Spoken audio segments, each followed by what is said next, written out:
So, dito na po tayo mag-explore ngayon sa Northern Europe. Kabilang ano na to? Kabilang parte ng... So, yung Northern Europe po is nasa north ng southern coast ng Baltic Sea.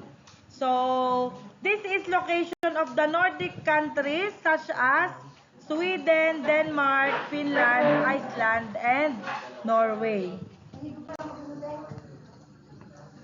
So, ayan po, kilala po sila sa high living standards. So, syempre, pagka nasa Europe, alam natin na bigatin dito, yayamanin. Diba? Nandito yung mga, nag-originate yung mga big brands natin, diba? Yung mga Hermes, Louis Vuitton, yan. Diba? So, syempre, lahat naman ng bansa, sabi ko nga, is rich siya sa kanilang cultural heritage, tsaka sa iba't ibang breathtaking and natural landscape. So, ayun nga po, sabi ko kanina, nasa southern coast siya ng Baltic Sea. So, ayan po yung kanyang mga bansa. So, Denmark po muna tayo. Ang capital niya po ay Copenhagen. Ang language niya ay Danish. Currency niya is Danish krone. Ang religion nila is Evangelical Lutheran, and ang carrier nila is Scandinavian Airlines or SK. So, bakit sinasama ko yan? Yung mga abbreviation. Pagka ikaw ay flight attendant, pag piloto, yan lang po yung mga code. Halimbawa, sa ere po kasi may traffic din. Kaya minsan, matagal po mag-land. So, ayun yung mga, may mga codes. Scandinavian Airlines. May kanya-kanya po silang code. Yes. So, northern na tayo. So, Northern Europe, part siya ng Scandinavian region. So, situated between sa North Sea and the Baltic Sea. So, approximately daw po yung land area nila is 43,000 kilometers squared. So, land border siya ng Germany sa south. Connected siya sa Sweden via Öresund Bridge.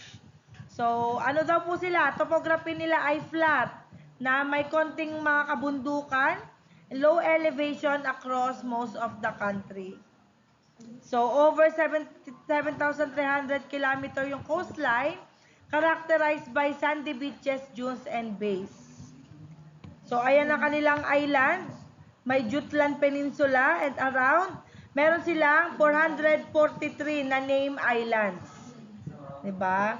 Kasama na daw po doon yung Zealand, Funen, and Bornholm. So, ang kanilang climate, meron silang maritime climate, meron silang cool summers, ang ganda ng summer nila, no? Medyo malamig pa din. Mild winter, maganda yung weather dito kasi yung summer hindi ganun kainit. Yung winter naman hindi ganun katindi. And frequent wind and rain. So, maganda pala dito sa Denmark. So, ayan, sa Copenhagen, ayan ang kanilang mga tourist spot. No, nakadepende siya kung saang lugar sa Denmark. Kung ano yung makikita nyo. So, ayan siya. Hindi ko naman sinasama sa quiz yan kasi sobrang dami sa exam. So, pero ito yung sikat sa kanila. So, bicycle tourism. Sa Europe talaga marami yung nakabike lang. 'Di ba? So, isa po yung Denmark sa one of the most bike-friendly countries in the world. And sa Vietnam din po, uso po ang bike. Meron silang mga tren, ganon. Oo, meron din ditong kalesa. Wala iba yung jeep nila eh. Parang bus yung kanila.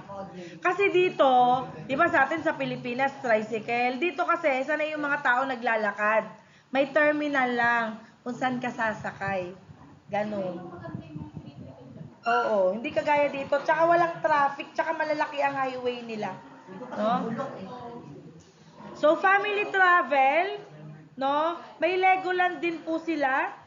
So, top destination. Kasi may Legoland din po sa Malaysia eh. So, coastal tourism, kasi nga meron silang white sandy beaches. So, cultural events nila, yung Copenhagen Jazz Festival, sayawan yon.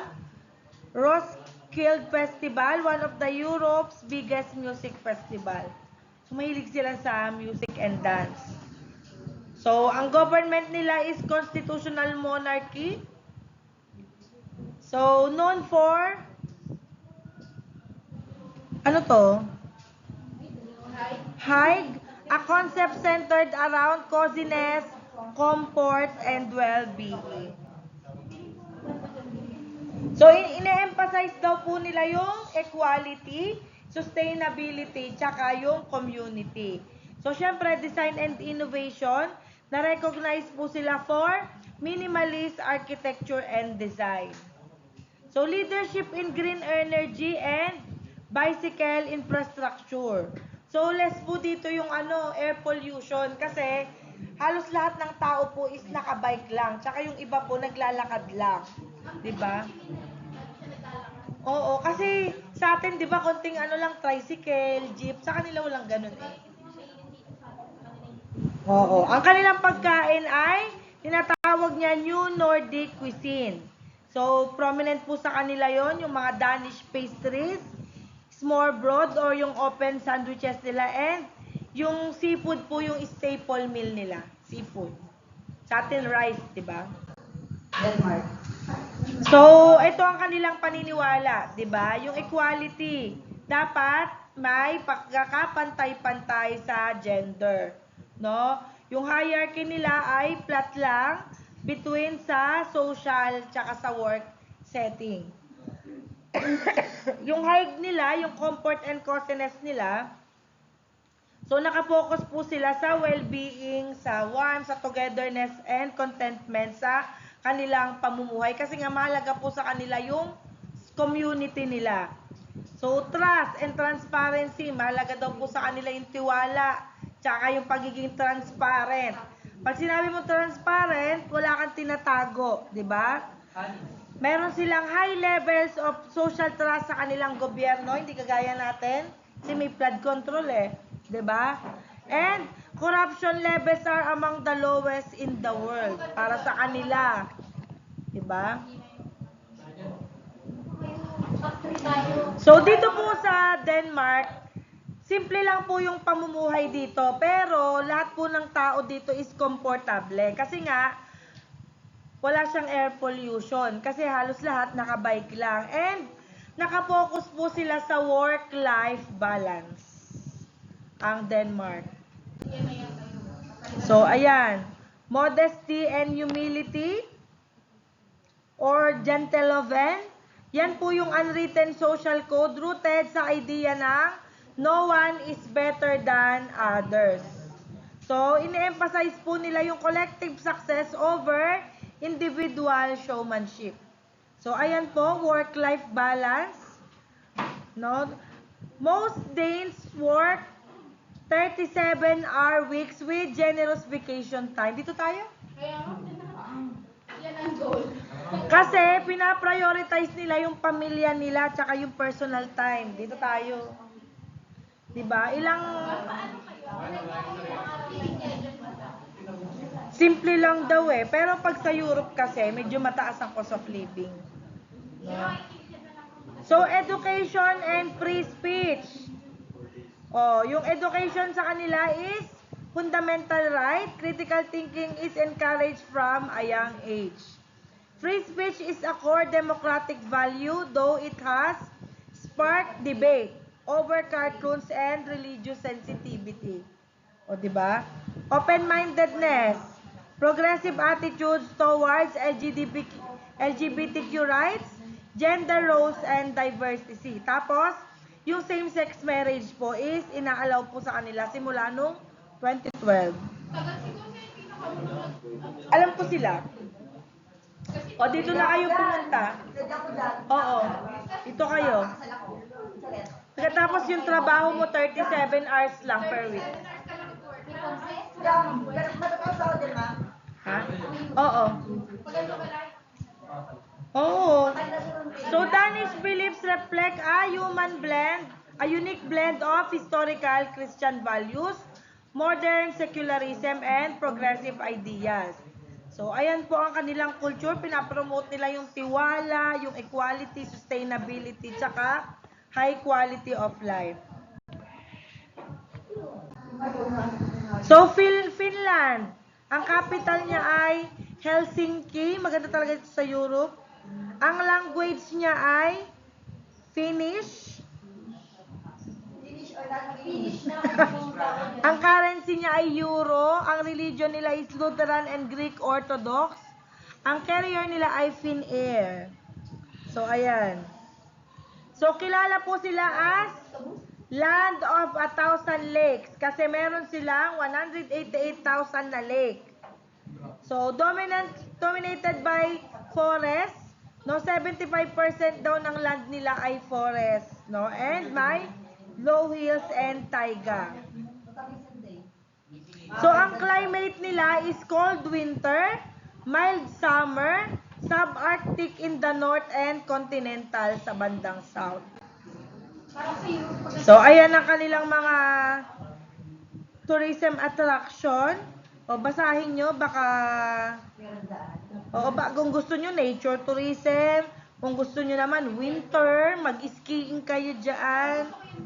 Diba? Ayoko is... Finland. O, meron dito yung ano, yung aurora borealis, yung sa pinanood natin, yung may green, may violet, di ba dito yon, no? Oo. Tahimik daw dito. So, kung gusto nyo ng peaceful, dito kayo tumira sa Finland. Sa Denmark. Eh, maganda rin doon. Yung mga gusto yung nag-aaral ng tahimik, dito, tahimik mga tao, bawal ako dito. So, language. Yan. Finnish or not Finnish, tsaka Swedish ang kanilang language. So, ayan. Meron silang Sami language na sinasalita daw sa Lapland ng mga indigenous Sami people. So, ethnic composition. So, predominantly ethnic. May Finns, may Swedish-speaking Finns, tsaka Sami and growing immigrant communities. So, meron po silang strong connection sa nature. So, ine-emphasize po nila ang honesty and independence. Tsaka personal space. Kaya nga tahimik siguro yung mga tao dito. Gusto nila, meron silang personal space. No? So, high literate and educated society. Mukhang mga brain yan tao here. Diba? So, ito ang kanilang mga notable tradition. Sauna. Ayan po yung central part ng Finnish life. O, Finnish life, tapos na yung buhay mo. Finnish life daw eh. So, more saunas than cars in Finland. O, mas marami pa daw yung sauna kaysa sa cars. So,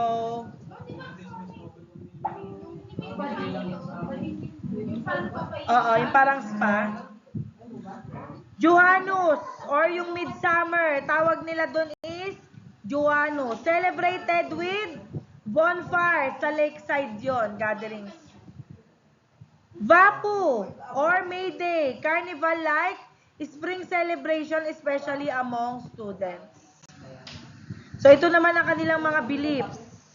'Di ba? Ayan yung kanilang sa religion.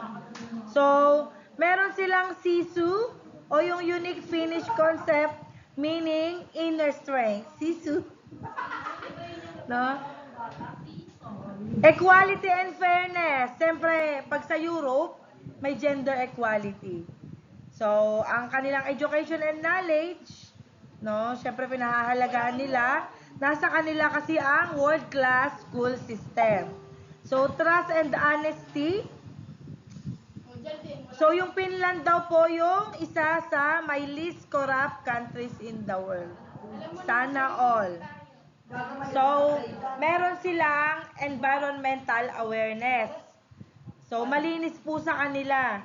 Meron po kasi silang connection sa nature. So, ayan, Finland combines wild, peaceful landscape with a deeply rooted yet progressive culture with values like sisu, equality and respect for nature. The country is both a tranquil retreat, and a model of social innovation.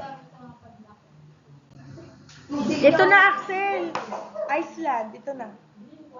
Yan ang hinahanap mo. So, ang capital po niya ay, ang liit eh. Dito na lang. Ano nga? Basahin mo nga. Basahin mo nga, Chan. Chan, basahin mo nga. Maliit. Reykjavik. Hindi dito kasi sa ano ko maliit lang. Ganun lang. Ang language niya ay Icelandic. Ang currency niya ay coronavirus. Charot, corona lang. Ang religion niya ay Lutheran State Church. Career nila is Iceland Air. Ice na, nasa air pa. So, ayan. Nasa North Atlantic Ocean siya. So, malapit siya sa Greenland. Yung Greenland ang mais. So, ito daw po yung one of the most sparsely populated countries sa Europe. So, dito po sa... Nagalit yun? Sa Iceland, no? Marami po siyang mga glaciers tsaka mga bulkan. Siyempre, pag may mga bulkan, may mga hot spring. Yung mga singaw. No? So, parang ibang planeta po yung nature dito. Very unique landscape. Tsaka nakita nyo naman, mababa yung population nila. Diba? Oo. No forest. Terrain is largely tundra and rocky highlands. Walang forest. Yung climate nila, subarctic and oceanic, relatively mild due to the Gulf Stream but highly variable. Oo, magraba. Oo. So, ayan ang kanilang mga top destination. Ito yung pinakamaganda dyan. Ang Aurora Borealis. Yan. So, adventure tourism, yan nga yung glacier hiking, sikat po sa kanila yan. Tapos dahil may mga volcano sila, trekking, no, snorkeling. O mag-snorkeling ka daw between the tectonic plates. Grabe na to. Tapos biglang lumindol. Di mo na...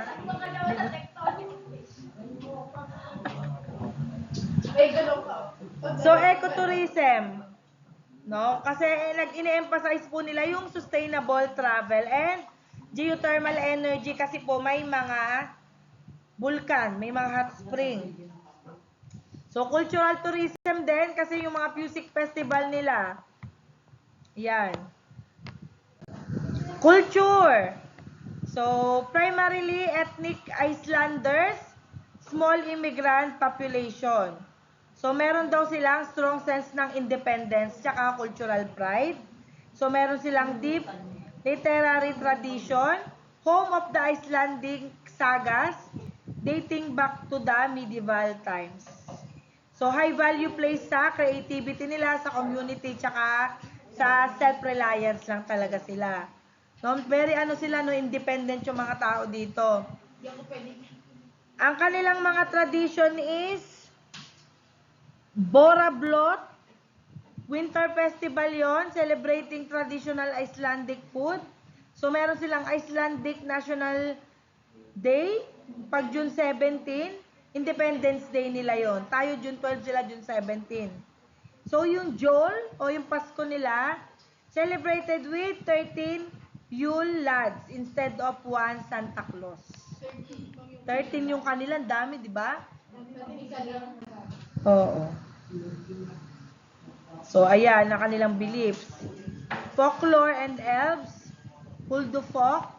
So, many Icelanders express belief on respect for hidden people. Kagaya ng mga elves. Diba? Yung mga iba itsura na elves. Oo, siguro. Folklore. Folklore. So, some construction projects have been altered to avoid disturbing supposed to elf habitats. Grabe talaga. Paniniwala. So, ito, individualism sila tsaka self-reliance. No? So, rooted in Iceland, isolated, harsh environment. Pag tayo dito, harsh pa yung environment. So, syempre, gender equality, environmental responsibility, yung 100% daw po ng electricity nila ay galing sa renewable resources, sa hydro tsaka sa geothermal. So, literacy and education. Isa po siya sa most literate countries sa buong mundo dahil sa kanyang strong book culture. So, kahit daw po meron silang individualism, so small population encourage strong communal bonds. Ayan, Iceland is a land of fire and ice. So, ayan siya. Its society blends ancient Norse tradition with modern egalitarian values, all within a framework of environmental consciousness and national pride. Norway na tayo. Ang capital niya ay Oslo. Oslo Band. Dito siguro galing yung Oslo Band paper. No?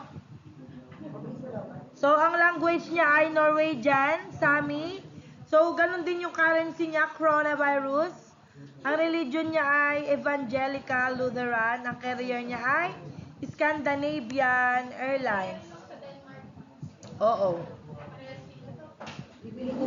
So, famous daw sila dahil sa kanilang steep na cliffs and mountainous terrain. So, yung climate nila is mild and wet sa mga malapit sa dagat.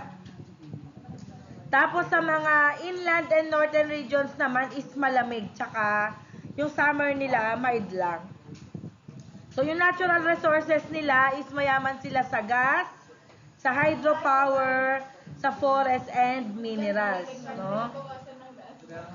So, marami po silang mga bundok, no? Sobrang ganda po sa Norway. Puro nature views. So, kung mahilig ka sa nature, tapos malamig ang climate, mag-Norway na kayo. Ayan po yung Fords. Ang hirap naman basahin ng Fords na yan. Ayan po yung tourist attractions. Siguro dyan galing yung Oslo paper. Oo nga, ayan no Oslo. So ayan, ang tourism highlights nila. Kung nature tourism, meron silang hiking, skiing, fishing, tsaka yung glacier walks. Cultural tourism, ayan, Viking heritage, save churches and folk museum.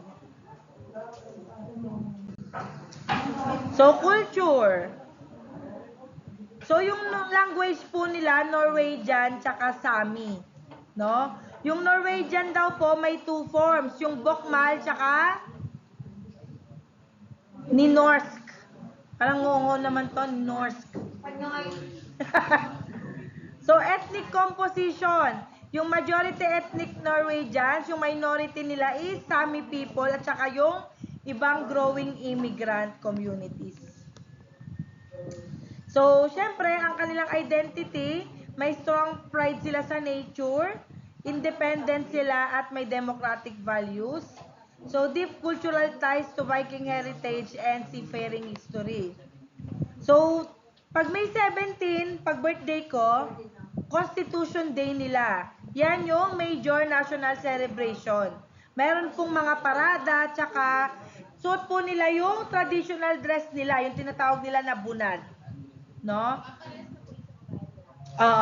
So, may midsummer festival sila, may Christmas din, and regional folk custom. So, meron daw silang strong emphasis sa mga outdoor living na tinatawag nilang free roof sleeve or free air life. So, ayan, yung mga beliefs nila. So, Church of Norway or Evangelical Lutheran, ayan po yung kanilang religion, no? So, ang kanilang belief, syempre equality and modesty. Social norms discourage boasting and promote humility and collective. Bawal ang mayabang dito. Kailangan daw humble lang, 'di ba? Free love sleep, no? Meron silang deep respect sa nature. Sa time outdoors, no, essential po yan sa kanilang well-being. No, trust and transparency. Gender equality tsaka welfare state ideals. No? Sinusupport po nila yung mga public service, yung mga education, healthcare, no, sa mga sa income redistribution. Nag-share po sila doon. So, ayan. Ang Norway. Dito naman po tayo sa Sweden, no? So, alam nyo ba sa Sweden nagmula ang IKEA? Yan, mahal at yan. No? Ay, yung mga gamit-gamit sa bahay. Yes. Ang capital niya ay Stockholm. Ang language niya ay Swedish. Currency nila ay Swedish krona. Ang religion ay Lutheran at Scandinavian Airlines. Ito po ay third largest country po sa Europe, ang Sweden, no? So, dito po natin makikita yung mga modern cities nila, yun nga ang IKEA dito nagmula, no? So, sobrang organized po and progressive po ng country na to, no? Maganda po yung mga public service nila and marami pong high-tech na company na nag-originate po sa Sweden. So, ayan po ang kanilang landscape. So, ang kanilang temperature ay climate. So, temperate sa south, subarctic in the north. Mahaba po ang winter, tapos short po yung kanilang bright summers, especially above the Arctic Circle. So, medyo mas mainit ang summer nila. So, ayan po ang kanilang tourism. Depende sa lugar. So, ayan. Kung gusto mo ng nature tourism, winter tourism, cultural tourism, ecotourism, ayan ang iyong mga puntahan. Culture, ethnic composition. So, predominantly ethnic Swedes with sizable immigrant and minority population, no? Notably daw sa mga Middle Eastern, sa Finnish, and sa Balkan communities, no? So, kilala daw sila for neutrality, innovation, and progressive social values. So, ano yung kanilang mga cultural traits? Yung lagom, no, ang ibig sabihin daw po is just the right amount. So, dapat moderate lang. Hindi sobra, hindi kulang. Tama lang, sakto lang. Fika. Daily coffee break nila yon. Tawag doon fika. With pastry. Hindi lang kape, may kasamang pastry. Often shared socially. Kahit ano, kape lang order mo, kasama na. Or Ano siya, pagka nagfifika sila, hindi lang kape. Halimbawa, meron silang croissant, ganon, may kasama. Kasi sa Europe to madalas to, croissant, di ba? Yung mahabang tinapay. Oo, yung mahabang tinapay na walang lasa. Wala man lasa talaga yun. Di ba? yung kursa nila, dry. Mukha lang magaling. Mukhang masarap lang, no? Kasi ano yan, Tapos, syempre, sa kanila nga, meron silang respect for personal space. Kaya madalas dito makikita nyo, yung nagfifika, mag-isa lang. Nag-aaral siya or nag-iisip-isip siya, ganon, yung mga tao dito. Tapos, meron silang holidays and traditions. So, midsummer, celebrated with maypoles, flowers, and folk dancing. So, yung December 13 nila, Lucia Day. Light festival po yun during the long winter. So, yung Walpurgis Night naman, April 30, wini-welcome po nila yung spring with bonfires and singing. Wala sila. Okay. So, ayan. Religion nila, ayan. So, core cultural beliefs. Siyempre, meron silang equality and social justice. So, ine-emphasize nga po nila yung gender equality. So, economic, tsaka meron silang social equality. Consensus and cooperation. Yung decision making nila often involves group consensus. So, yung political stability nila is highly valued. No? Oo, kahit na ano sila, independent sila, nagkakasundo sila pagdating sa mga ganyang bagay. Sustainability and innovation. So, green living, environmental awareness, sana all, di ba? And investment in clean technology. Sa atin kasi, panay may nakabandal, panay nagkakalat, nag-date na nga, iniwan pa doon yung pinagkainan. Paano na, di ba? Openness and tolerance. Progressive attitudes towards LGBTQ rights, immigration, and diversity. Yeah, dito ka sa Europe. Education and welfare. Free high-quality public services are central to Swedish values. Sana, di ba? Libre lang. Tapos sa equality ko. Oo. Di ba? Dito ka na. Libre nga. Dito na tayo sa Latvia. No? Ang capital niya ay Riga. Language niya Latvian. Currency niya ay Euro. Ang religion niya ay Protestant. So, ano rin siya? SK, Scandinavian Airlines. Yes. So, ang climate niya is temperate climate na may cold winter and mild and wet summer. Tingnan mo, summer na, basa pa. Maulan. Influenced by both maritime and continental weather. So, kilala po sila sa medieval towns nila. Tahimik lang po din sa lugar na to, pero rich po yung culture. Kasi mix po siya ng history tsaka modern sa Latvia. So, tourism, ayan po, naka-group po siya, depende sa lugar na pupuntahan nyo. Ayan po yung makikita nyo na tourist spot.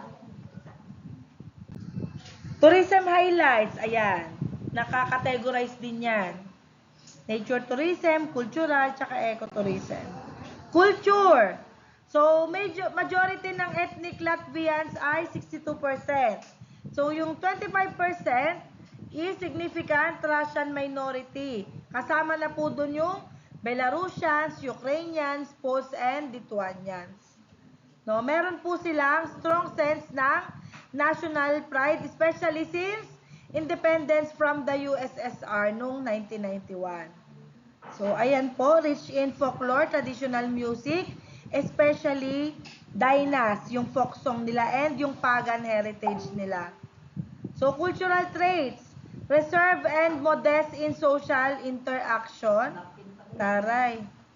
Deep respect for nature and heritage and emphasis on personal responsibility and family values. So, grabe yung culture ng mga tao dito, masyadong maayos, very modest, very pang mayaman. Yayamanin ang kanilang mga, hindi sila kanal. Pang kanal lang ako, hindi kami magkakasundo. Baka masyak siya sa akin. Ay, oh my gosh. Ganyan ka? Ganun. Diba? Galing sa mansion. Oo. So, yung key traditions nila, yung Jani. Jani pa ba? Hindi, Jani. Yung Midsummer Festival nila. So, syempre, sineselebrate daw nila yun with bonfire, singing, and flower reps. So, central to Latvian identity. Ewan ko. Ikaw lang to? Hindi ko to na-search. Song and Dance Festival. Massive culture event held every 5 years. Every 5 years? Pagbibilang ka, ay meron tayo ngayon. Ano?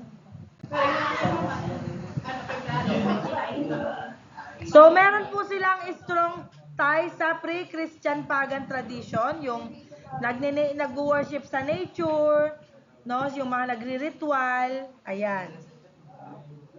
Folk traditions play a significant role in national identity.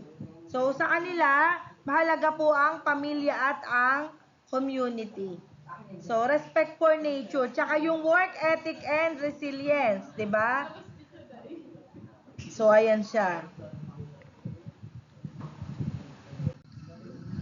Latvia is a Baltic gem where lush forests meet rich cultural tradition. Baltic. Oh. Estonia.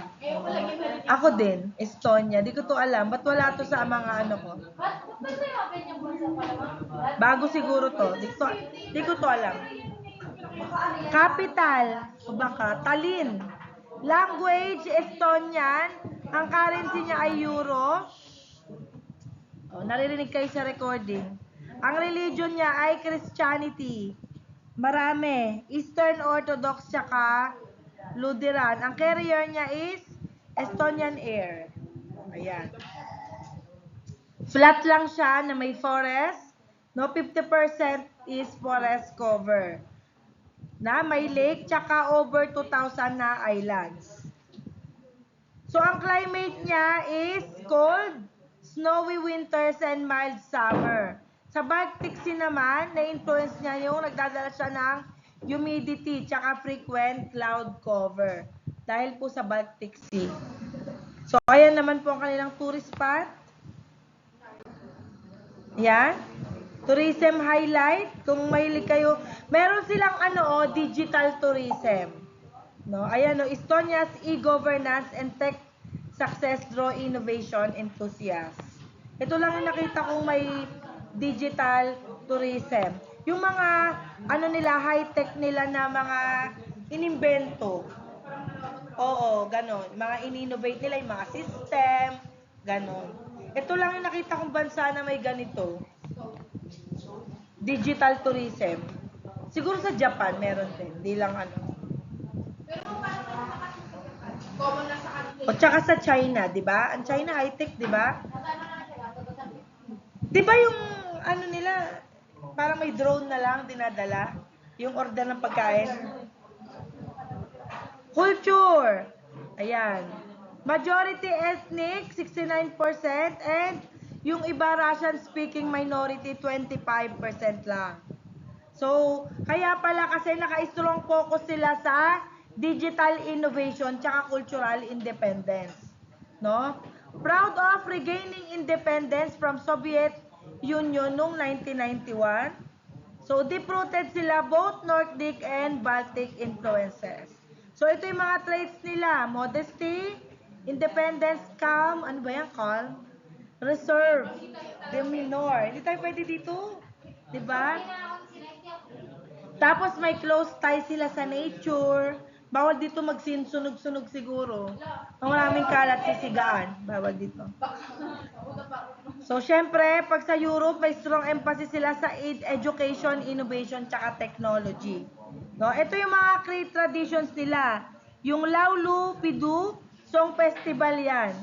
No? UNESCO recognized siya na mass singing event. Tuwing 5 taon lang sa Tallinn.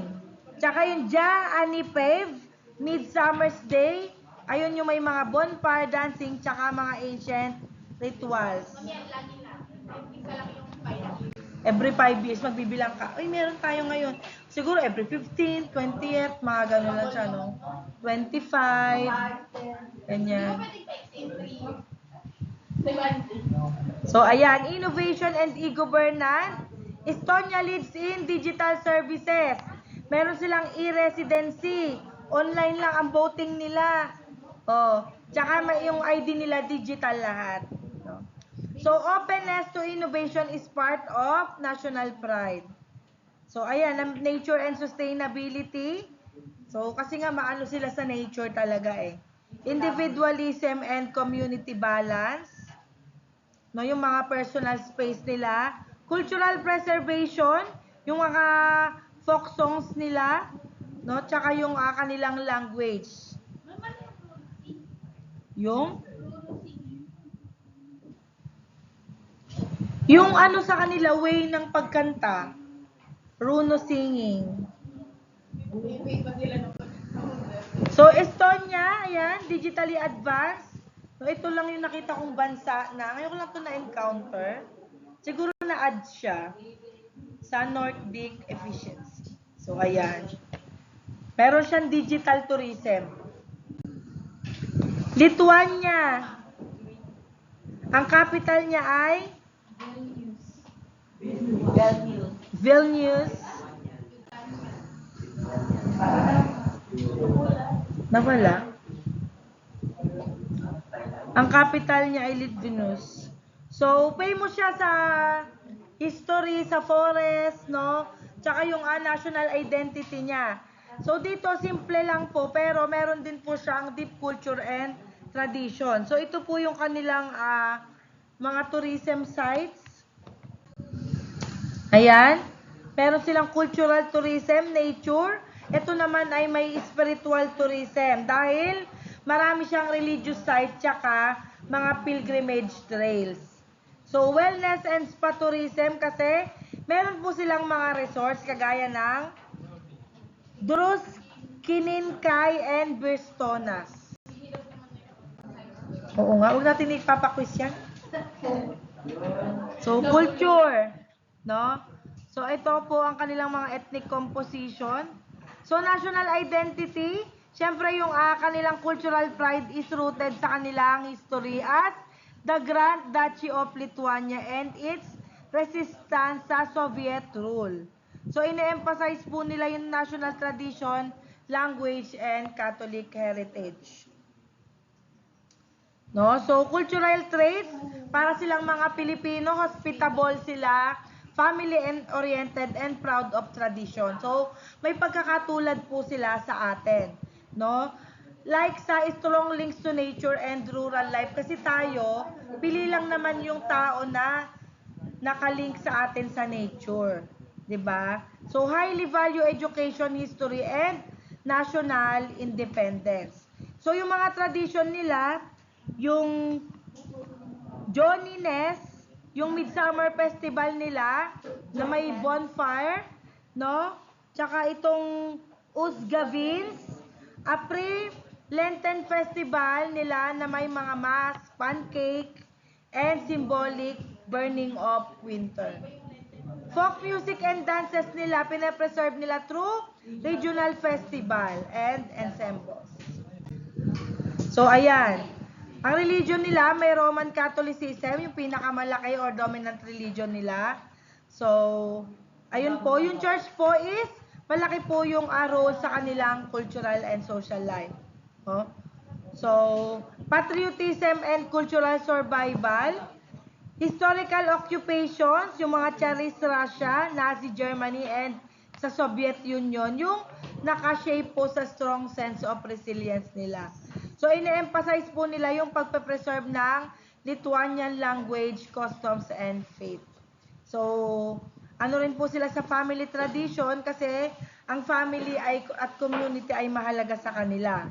So, karamihan po ng festival nila tsaka custom is dahil po sa family and religious tradition, parang sa atin po dito sa Pilipinas, yung mga piyesta-piyesta natin, di ba? Dahil sa mga santo-santo, no? Ganun din po sa kanila. Kasi Roman Catholic din po sila eh. So, hard work and education, no? So, spiritual and natural connection, may deep tie sila sa land, sa nature, tsaka sa bark trick tradition, no? So, respect for religions and national symbols. Collective memory and identity. Shared experience of occupation, exile, and national revival shape public memory and solidarity. So, ayan, yung Lithuania daw po is a proud and resilient Baltic nation where medieval charm, Catholic heritage, and natural beauty come together. So, dyan lang po